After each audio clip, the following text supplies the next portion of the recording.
আমি তোমাদেরকে নিরামিষ আলুর দম দেখাবো। দেখো এখানে আমি আলু নিয়ে নিয়েছি, প্রেশার কুকারে সেদ্ধ করে নিয়েছি। তোমরাও প্রেশার কুকারে আগে আলুটাকে সেদ্ধ করে নেবে। আর তারপরে এখানে দেখো মশলা বলতে ধনে পাতা, আদা বাটা, জিরে গুঁড়ো, কাঁচা লঙ্কা, আর এই যে গরম মশলা। আর এখানে দেখো আমি তেলের মধ্যে গোটা জিরে ফোড়ন দিয়েছি, একটা তেজপাতা আর একটা লঙ্কা আমি ভেঙে দিয়েছি, আর কয়েকটা টমেটো কুচি। এরপরে আমি আস্তে আস্তে সব মশলাগুলো দিয়ে দেবো। এই যে এখানে আমার ধনে গুঁড়ো, জিরে বাটা, আদা বাটা আর এই ধনে পাতা আছে। আমি ধনে গুঁড়ো দিলাম, আদা বাটা, পরিমাণ মতো হলুদ গুঁড়ো নিয়ে এবার মশলাটাকে আমি একটু ভালো করে কষিয়ে নিচ্ছি।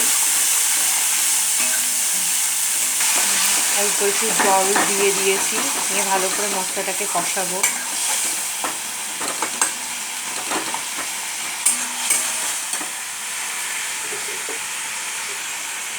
পরিমাণ মতো নুন, সামান্য চিনি, গরম মশলা দিয়ে দিয়েছি, ধনে পাতা, তারপরে দেখো আলুগুলো দিয়ে দিলাম।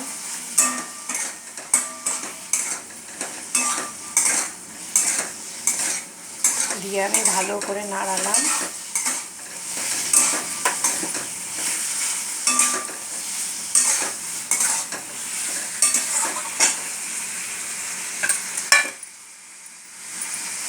এরপরে আমি গোটা লঙ্কা দিয়ে দিয়েছি। সবাই যে যার ঝাল অনুযায়ী দেবে, নুন মিষ্টি স্বাদ অনুযায়ী নুন মিষ্টি লঙ্কা দেবে। এরপর দেখো এটাকে আমি নাড়িয়ে নিচ্ছি। এই যে এবার জল দিয়ে দিলাম, ফুটে গেলেই আমার রেডি। খুব সহজ সরল পদ্ধতিতে তোমরাও এরকম নিরামিষ আলুর দম বানিয়ে নাও।